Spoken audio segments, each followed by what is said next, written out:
英語聞き流しリスニング、英語テキストと MP3 音声ダウンロードはホームページからご利用いただけます。88thpp.com 88thpp.com Beauty and the Beast. Once upon a time, in a very far-off country, there lived a merchant who had been so fortunate in all his undertakings that he was enormously rich. As he had, however, 6 sons and 6 daughters, he found that his money was not too much to let them all have everything they fancied, as they were accustomed to do. But one day a most unexpected misfortune befell them. Their house caught fire and was speedily burnt to the ground, with all the splendid furniture, the books, pictures, gold, silver, and precious goods it contained, and this was only the beginning of their troubles. Their father, who had until this moment prospered in all ways, suddenly lost every ship he had upon the sea, either by dint of pirates, shipwreck, or fire. Then he heard that his clerks in distant countries, whom he trusted entirely, had proved unfaithful, and at last from great wealth he fell into the direst poverty. All that he had left was a little house in a desolate place at least 100 leagues from the town in which he had lived, and to this he was forced to retreat with his children, who were in despair at the idea of leading such a different life. Indeed, the daughters at first hoped that their friends, who had been so numerous while they were rich, would insist on their staying in their houses now they no longer possessed one. But they soon found that they were left alone, and that their former friends even attributed their misfortunes to their own extravagance, and showed no intention of offering them any help. So nothing was left for them but to take their departure to the cottage, which stood in the midst of a dark forest, and seemed to be the most dismal place upon the face of the earth. As they were too poor to have any servants, the girls had to work hard, like peasants, and the sons, for their part, cultivated the fields to earn their living.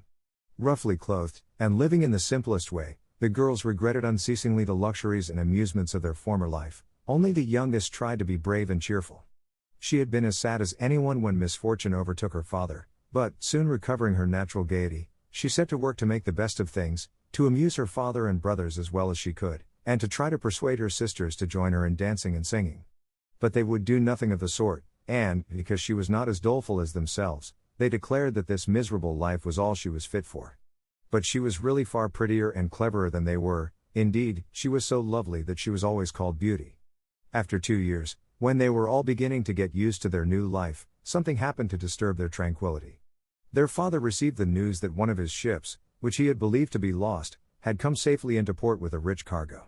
All the sons and daughters at once thought that their poverty was at an end, and wanted to set out directly for the town. But their father, who was more prudent, begged them to wait a little, and, though it was harvest time, and he could ill be spared, determined to go himself first, to make inquiries.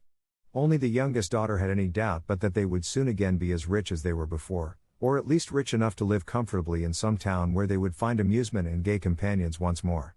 So they all loaded their father with commissions for jewels and dresses which it would have taken a fortune to buy. Only Beauty, feeling sure that it was of no use, did not ask for anything. Her father, noticing her silence, said, "And what shall I bring for you, Beauty?" "The only thing I wish for is to see you come home safely," she answered. But this only vexed her sisters, who fancied she was blaming them for having asked for such costly things. Her father, however, was pleased, that as he thought that at her age she certainly ought to like pretty presents, he told her to choose something. "Well, dear father," she said, "as you insist upon it, I beg that you will bring me a rose. I have not seen one since we came here, and I love them so much." So the merchant set out and reached the town as quickly as possible, but only to find that his former companions, believing him to be dead, had divided between them the goods which the ship had brought, and after 6 months of trouble and expense he found himself as poor as when he started, having been able to recover only just enough to pay the cost of his journey. To make matters worse, he was obliged to leave the town in the most terrible weather, so that by the time he was within a few leagues of his home he was almost exhausted with cold and fatigue. Though he knew it would take some hours to get through the forest, he was so anxious to be at his journey's end that he resolved to go on, but night overtook him, and the deep snow and bitter frost made it impossible for his horse to carry him any further. Not a house was to be seen. The only shelter he could get was the hollow trunk of a great tree, and there he crouched all the night, which seemed to him the longest he had ever known. In spite of his weariness the howling of the wolves kept him awake, and even when at last the day broke he was not much better off, for the falling snow had covered up every path, and he did not know which way to turn. At length he made out some sort of track, and though at the beginning it was so rough and slippery that he fell down more than once, it presently became easier, and led him into an avenue of trees which ended in a splendid castle. It seemed to the merchant very strange that no snow had fallen in the avenue, which was entirely composed of orange trees, covered with flowers and fruit. When he reached the first court of the castle, he saw before him a flight of agate steps, and went up them, and passed through several splendidly furnished rooms. The pleasant warmth of the air revived him, and he felt very hungry, but there seemed to be nobody in all this vast and splendid palace whom he could ask to give him something to eat. Deep silence reigned everywhere, and at last, tired of roaming through empty rooms and galleries, he stopped in a room smaller than the rest, where a clear fire was burning and a couch was drawn up closely to it. Thinking that this must be prepared for someone who was expected, he sat down to wait till he should come, and very soon fell into a sweet sleep. When his extreme hunger wakened him after several hours, he was still alone, but a little table, upon which was a good dinner, had been drawn up close to him, and, as he had eaten nothing for 24 hours, he lost no time in beginning his meal, hoping that he might soon have an opportunity of thanking his considerate entertainer, whoever it might be. But no one appeared, and even after another long sleep, from which he awoke completely refreshed, there was no sign of anybody, though a fresh meal of dainty cakes and fruit was prepared upon the little table at his elbow. Being naturally timid, the silence began to terrify him, and he resolved to search once more through all the rooms, but it was of no use. Not even a servant was to be seen, there was no sign of life in the palace. He began to wonder what he should do, and to amuse himself by pretending that all the treasures he saw were his own, and considering how he would divide them among his children. Then he went down into the garden, and though it was winter everywhere else, here the sun shone, and the birds sang, and the flowers bloomed, and the air was soft and sweet. The merchant, in ecstasies with all he saw and heard, said to himself, "All this must be meant for me. I will go this minute and bring my children to share all these delights." In spite of being so cold and weary when he reached the castle, he had taken his horse to the stable and fed it. Now he thought he would saddle it for his homeward journey, and he turned down the path which led to the stable. This path had a hedge of roses on each side of it, and the merchant thought he had never seen or smelt such exquisite flowers. They reminded him of his promise to Beauty, and he stopped and had just gathered one to take to her when he was startled by a strange noise behind him. Turning round, he saw a frightful beast, which seemed to be very angry and said, in a terrible voice, "Who told you that you might gather my roses? Was it not enough that I allowed you to be in my palace and was kind to you? This is the way you show your gratitude, by stealing my flowers. But your insolence shall not go unpunished." The merchant, terrified by these furious words, dropped the fatal rose, and, throwing himself on his knees, cried, "Pardon me, noble sir. I am truly grateful to you for your hospitality, which was so magnificent that I could not imagine that you would be offended by my taking such a little thing as a rose." But the beast's anger was not lessened by this speech. "You are very ready with excuses and flattery," he cried, "but that will not save you from the death you deserve." "Alas," thought the merchant, "if my daughter could only know what danger her rose has brought me into." And in despair he began to tell the beast all his misfortunes, and the reason of his journey, not forgetting to mention Beauty's request. "A king's ransom would hardly have procured all that my other daughters asked," he said, "but I thought that I might at least take Beauty her rose. I beg you to forgive me, for you see I meant no harm." The beast considered for a moment, and then he said, in a less furious tone, "I will forgive you on one condition, that is, that you will give me one of your daughters." "Ah!" cried the merchant, "if I were cruel enough to buy my own life at the expense of one of my children's, what excuse could I invent to bring her here?" "No excuse would be necessary," answered the beast. "If she comes at all, she must come willingly. On no other condition will I have her. See if any one of them is courageous enough, and loves you well enough to come and save your life. You seem to be an honest man, so I will trust you to go home. I give you a month to see if either of your daughters will come back with you and stay here, to let you go free. If neither of them is willing, you must come alone, after bidding them goodbye forever, for then you will belong to me. And do not imagine that you can hide from me, for if you fail to keep your word I will come and fetch you," added the beast grimly. The merchant accepted this proposal, though he did not really think any of his daughters could be persuaded to come. He promised to return at the time appointed, and then, anxious to escape from the presence of the beast, he asked permission to set off at once. But the beast answered that he could not go until next day. "Then you will find a horse ready for you," he said. "Now go and eat your supper, and await my orders." The poor merchant, more dead than alive, went back to his room, where the most delicious supper was already served on the little table which was drawn up before a blazing fire. But he was too terrified to eat, and only tasted a few of the dishes, for fear the beast should be angry if he did not obey his orders. When he had finished he heard a great noise in the next room, which he knew meant that the beast was coming. As he could do nothing to escape his visit, the only thing that remained was to seem as little afraid as possible. So when the beast appeared and asked roughly if he had supped well, the merchant answered humbly that he had, thanks to his host's kindness. Then the beast warned him to remember their agreement, and to prepare his daughter exactly for what she had to expect. Do not get up tomorrow, he added, until you see the sun and hear a golden bell ring. Then you will find your breakfast waiting for you here, and the horse you are to ride will be ready in the courtyard. He will also bring you back again when you come with your daughter a month hence. Farewell. Take a rose to Beauty, and remember your promise. The merchant was only too glad when the beast went away, and though he could not sleep for sadness, he lay down until the sun rose. Then, after a hasty breakfast, he went to gather Beauty's rose, and mounted his horse, which carried him off so swiftly that in an instant he had lost sight of the palace, and he was still wrapped in gloomy thoughts when it stopped before the door of the cottage. His sons and daughters, who had been very uneasy at his long absence, rushed to meet him, eager to know the result of his journey, which, seeing him mounted upon a splendid horse and wrapped in a rich mantle, they supposed to be favorable. He hid the truth from them at first, only saying sadly to Beauty as he gave her the rose, "Here is what you asked me to bring you, you little know what it has cost." But this excited their curiosity so greatly that presently he told them his adventures from beginning to end, and then they were all very unhappy. The girls lamented loudly over their lost hopes, and the sons declared that their father should not return to this terrible castle, and began to make plans for killing the beast if it should come to fetch him. But he reminded them that he had promised to go back. Then the girls were very angry with Beauty, and said it was all her fault, and that if she had asked for something sensible this would never have happened, and complained bitterly that they should have to suffer for her folly. Poor Beauty, much distressed, said to them, "I have, indeed, caused this misfortune, but I assure you I did it innocently. Who could have guessed that to ask for a rose in the middle of summer would cause so much misery? But as I did the mischief it is only just that I should suffer for it. I will therefore go back with my father to keep his promise." At first nobody would hear of this arrangement, and her father and brothers, who loved her dearly, declared that nothing should make them let her go, but Beauty was firm.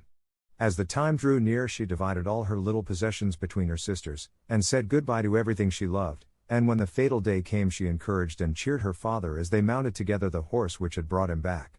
It seemed to fly rather than gallop, but so smoothly that Beauty was not frightened. Indeed, she would have enjoyed the journey if she had not feared what might happen to her at the end of it. Her father still tried to persuade her to go back, but in vain. While they were talking the night fell, and then, to their great surprise, wonderful colored lights began to shine in all directions, and splendid fireworks blazed out before them. All the forest was illuminated by them, and even felt pleasantly warm, though it had been bitterly cold before. This lasted until they reached the avenue of orange trees, where were statues holding flaming torches, and when they got nearer to the palace they saw that it was illuminated from the roof to the ground, and music sounded softly from the courtyard. "The beast must be very hungry," said Beauty, trying to laugh, "if he makes all this rejoicing over the arrival of his prey." But, in spite of her anxiety, she could not help admiring all the wonderful things she saw. The horse stopped at the foot of the flight of steps leading to the terrace, and when they had dismounted her father led her to the little room he had been in before, where they found a splendid fire burning, and the table daintily spread with a delicious supper. The merchant knew that this was meant for them, and Beauty, who was rather less frightened now that she had passed through so many rooms and seen nothing of the beast, was quite willing to begin, for her long ride had made her very hungry. But they had hardly finished their meal when the noise of the beast's footsteps was heard approaching, and Beauty clung to her father in terror, which became all the greater when she saw how frightened he was. But when the beast really appeared, though she trembled at the sight of him, she made a great effort to hide her terror, and saluted him respectfully. This evidently pleased the beast. After looking at her he said, in a tone that might have struck terror into the boldest heart, though he did not seem to be angry, "Good evening, old man." "Good evening, Beauty." The merchant was too terrified to reply, but Beauty answered sweetly, "Good evening, beast."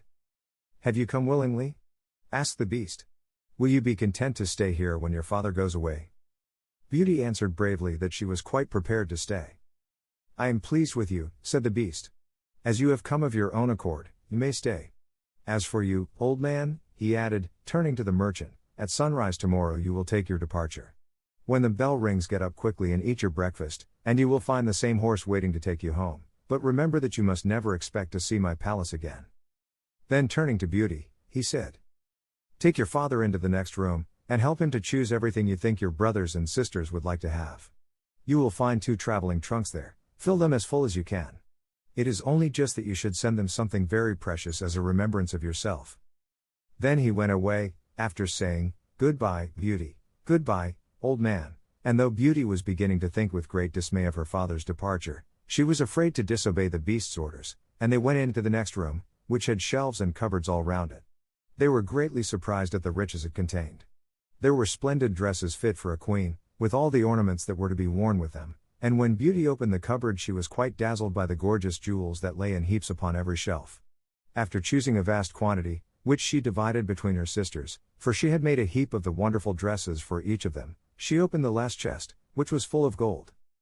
"I think, father," she said, "that, as the gold will be more useful to you, we had better take out the other things again, and fill the trunks with it." So they did this, but the more they put in the more room there seemed to be, and at last they put back all the jewels and dresses they had taken out, and Beauty even added as many more of the jewels as she could carry at once, and then the trunks were not too full, but they were so heavy that an elephant could not have carried them. "The beast was mocking us," cried the merchant. "He must have pretended to give us all these things, knowing that I could not carry them away." "Let us wait and see," answered Beauty. "I cannot believe that he meant to deceive us. All we can do is to fasten them up and leave them ready." So they did this and returned to the little room, where, to their astonishment, they found breakfast ready. The merchant ate his with a good appetite, as the beast's generosity made him believe that he might perhaps venture to come back soon and see Beauty. But she felt sure that her father was leaving her forever, so she was very sad when the bell rang sharply for the second time, and warned them that the time had come for them to part. They went down into the courtyard, where 2 horses were waiting, one loaded with the 2 trunks, the other for him to ride. They were pawing the ground in their impatience to start, and the merchant was forced to bid Beauty a hasty farewell, and as soon as he was mounted he went off at such a pace that she lost sight of him in an instant. Then Beauty began to cry, and wandered sadly back to her own room. But she soon found that she was very sleepy, and as she had nothing better to do she lay down and instantly fell asleep. And then she dreamed that she was walking by a brook bordered with trees, and lamenting her sad fate, when a young prince, handsomer than anyone she had ever seen, and with a voice that went straight to her heart, came and said to her, "Ah, Beauty! You are not so unfortunate as you suppose. Here you will be rewarded for all you have suffered elsewhere. Your every wish shall be gratified. Only try to find me out, no matter how I may be disguised, as I love you dearly, and in making me happy you will find your own happiness. Be as true-hearted as you are beautiful, and we shall have nothing left to wish for." "What can I do, Prince, to make you happy?" said Beauty. "Only be grateful," he answered, "and do not trust too much to your eyes. And, above all, do not desert me until you have saved me from my cruel misery." After this she thought she found herself in a room with a stately and beautiful lady, who said to her, "Dear Beauty, try not to regret all you have left behind you, for you are destined to a better fate. Only do not let yourself be deceived by appearances." Beauty found her dream so interesting that she was in no hurry to awake, but presently the clock roused her by calling her name softly 12 times, and then she got up and found her dressing table set out with everything she could possibly want, and when her toilet was finished she found dinner was waiting in the room next to hers. But dinner does not take very long when you are all by yourself, and very soon she sat down cozily in the corner of a sofa, and began to think about the charming prince she had seen in her dream. "He said I could make him happy," said Beauty to herself. "It seems, then, that this horrible beast keeps him a prisoner. How can I set him free?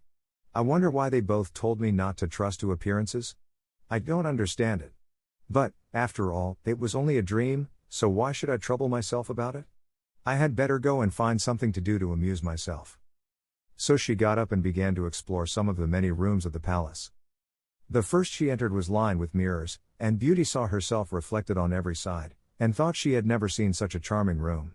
Then a bracelet which was hanging from a chandelier caught her eye, and on taking it down she was greatly surprised to find that it held a portrait of her unknown admirer, just as she had seen him in her dream.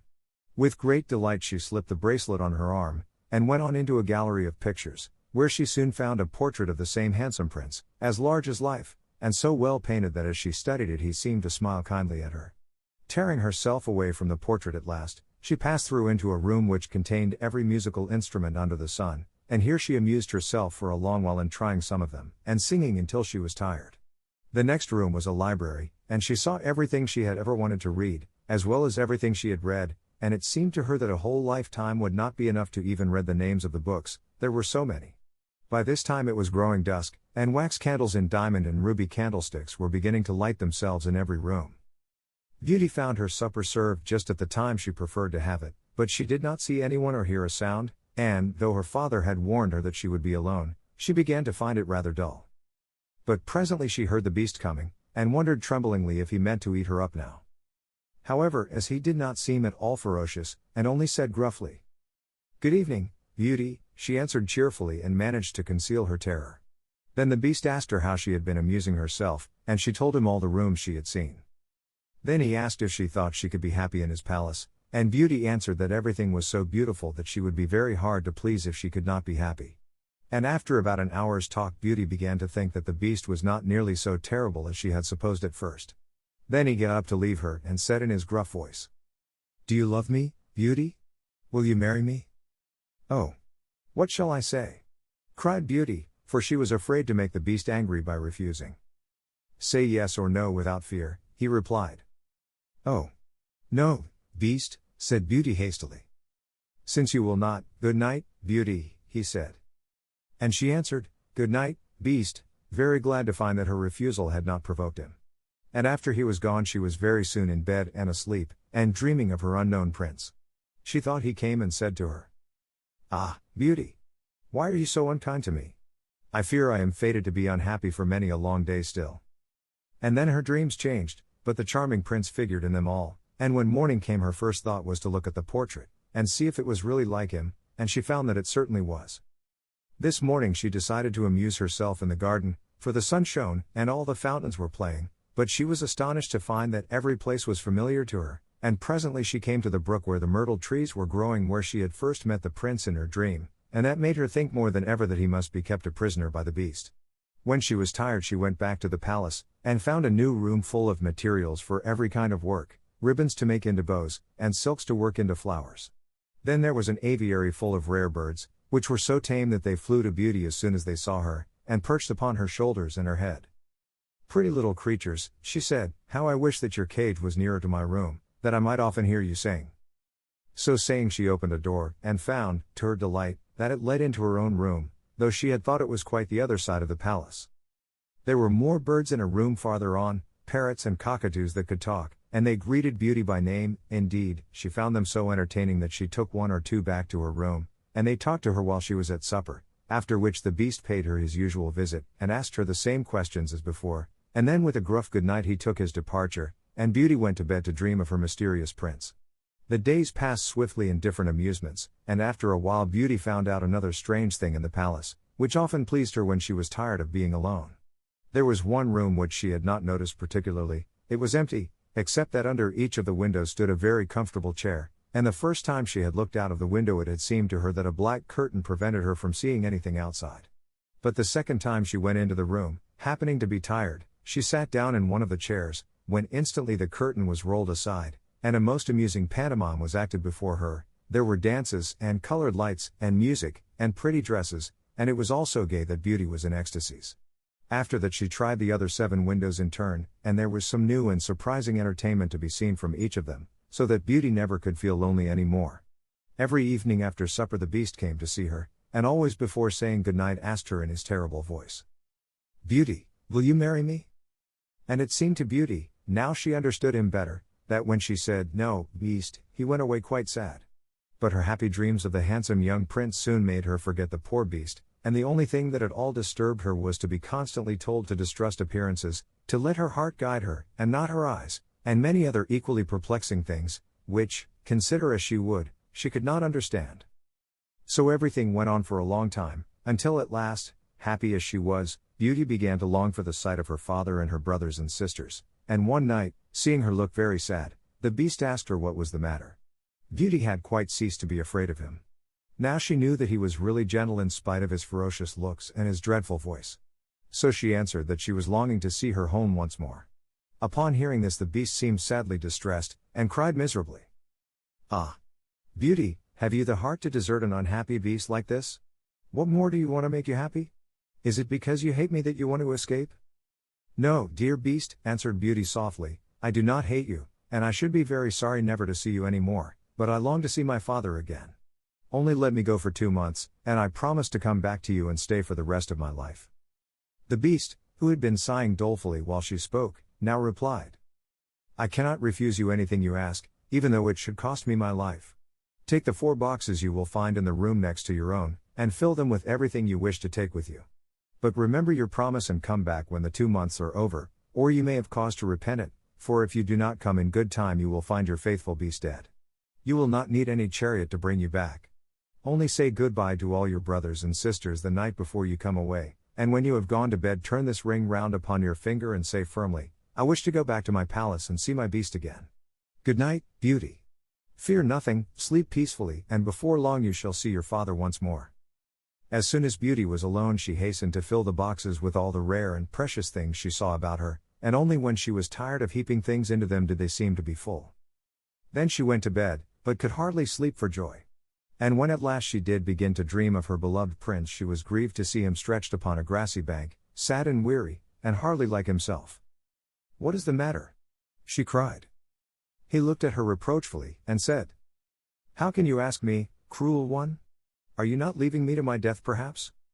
Ah! Don't be so sorrowful, cried Beauty, I am only going to assure my father that I am safe and happy.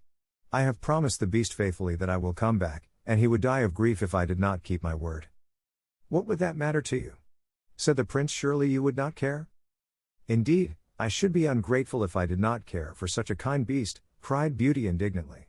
I would die to save him from pain. I assure you it is not his fault that he is so ugly. Just then a strange sound woke her. Someone was speaking not very far away, and opening her eyes she found herself in a room she had never seen before, which was certainly not nearly so splendid as those she was used to in the beast's palace. Where could she be? She got up and dressed hastily, and then saw that the boxes she had packed the night before were all in the room.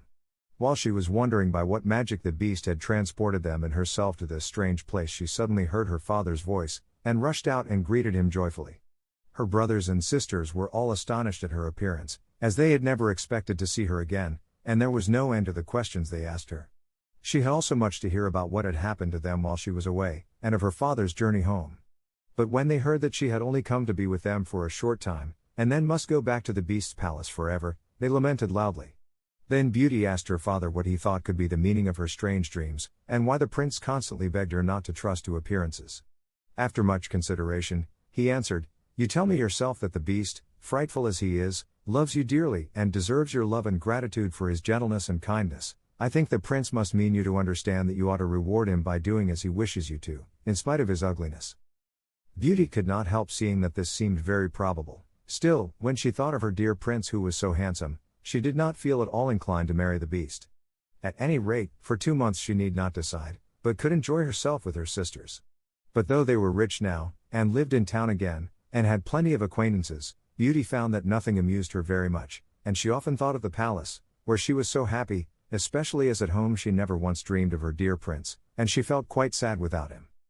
Then her sisters seemed to have got quite used to being without her, and even found her rather in the way, so she would not have been sorry when the 2 months were over but for her father and brothers, who begged her to stay, and seemed so grieved at the thought of her departure that she had not the courage to say goodbye to them. Every day when she got up she meant to say it at night, and when night came she put it off again, until at last she had a dismal dream which helped her to make up her mind. She thought she was wandering in a lonely path in the palace gardens, when she heard groans which seemed to come from some bushes hiding the entrance of a cave, and running quickly to see what could be the matter, she found the beast stretched out upon his side, apparently dying. He reproached her faintly with being the cause of his distress, and at the same moment a stately lady appeared, and said very gravely, Ah! Beauty, you are only just in time to save his life. See what happens when people do not keep their promises. If you had delayed 1 day more, you would have found him dead. Beauty was so terrified by this dream that the next morning she announced her intention of going back at once, and that very night she said goodbye to her father and all her brothers and sisters, and as soon as she was in bed she turned her ring round upon her finger, and said firmly, I wish to go back to my palace and see my beast again, as she had been told to do. Then she fell asleep instantly, and only woke up to hear the clock saying Beauty, Beauty 12 times in its musical voice, which told her at once that she was really in the palace once more. Everything was just as before, and her birds were so glad to see her. But Beauty thought she had never known such a long day, for she was so anxious to see the beast again that she felt as if supper time would never come. But when it did come and no beast appeared she was really frightened, so, after listening and waiting for a long time, she ran down into the garden to search for him. Up and down the paths and avenues ran poor Beauty, calling him in vain, for no one answered, and not a trace of him could she find, until at last, quite tired, she stopped for a minute's rest, and saw that she was standing opposite the shady path she had seen in her dream. She rushed down it, and, sure enough, there was the cave, and in it lay the beast, asleep, as Beauty thought. Quite glad to have found him, she ran up and stroked his head, but, through horror, he did not move or open his eyes. "Oh! He is dead, and it is all my fault," said Beauty, crying bitterly. But then, looking at him again, she fancied he still breathed, and, hastily fetching some water from the nearest fountain, she sprinkled it over his face, and, to her great delight, he began to revive. "Oh! Beast, how you frightened me!" she cried. "I never knew how much I loved you until just now, when I feared I was too late to save your life." "Can you really love such an ugly creature as I am?" said the beast faintly. "Ah! Beauty, you only came just in time. I was dying because I thought you had forgotten your promise. But go back now and rest, I shall see you again by and by." Beauty, who had half expected that he would be angry with her, was reassured by his gentle voice, and went back to the palace, where supper was awaiting her, and afterward the beast came in as usual, and talked about the time she had spent with her father, asking if she had enjoyed herself, and if they had all been very glad to see her. Beauty answered politely, and quite enjoyed telling him all that had happened to her. And when at last the time came for him to go, and he asked, as he had so often asked before, "Beauty, will you marry me?" she answered softly, "Yes, dear beast." As she spoke a blaze of light sprang up before the windows of the palace, fireworks crackled and guns banged, and across the avenue of orange trees, in letters all made of fireflies, was written, "Long live the prince and his bride." Turning to ask the beast what it could all mean, Beauty found that he had disappeared, and in his place stood her long-loved prince. At the same moment the wheels of a chariot were heard upon the terrace, and two ladies entered the room. One of them Beauty recognized as the stately lady she had seen in her dreams, the other was also so grand and queenly that Beauty hardly knew which to greet first. But the one she already knew said to her companion, "Well, Queen, this is Beauty, who has had the courage to rescue your son from the terrible enchantment. They love one another, and only your consent to their marriage is wanting to make them perfectly happy." "I consent with all my heart," cried the Queen. "How can I ever thank you enough, charming girl, for having restored my dear son to his natural form?" And then she tenderly embraced Beauty and the prince, who had meanwhile been greeting the fairy and receiving her congratulations. "Now," said the fairy to Beauty, "I suppose you would like me to send for all your brothers and sisters to dance at your wedding?" And so she did, and the marriage was celebrated the very next day with the utmost splendor, and Beauty and the prince lived happily ever after. 英語聞き流しリスニング、英語テキストと MP3 音声ダウンロードはホームページからご利用いただけます。88thpp.com、88thpp.com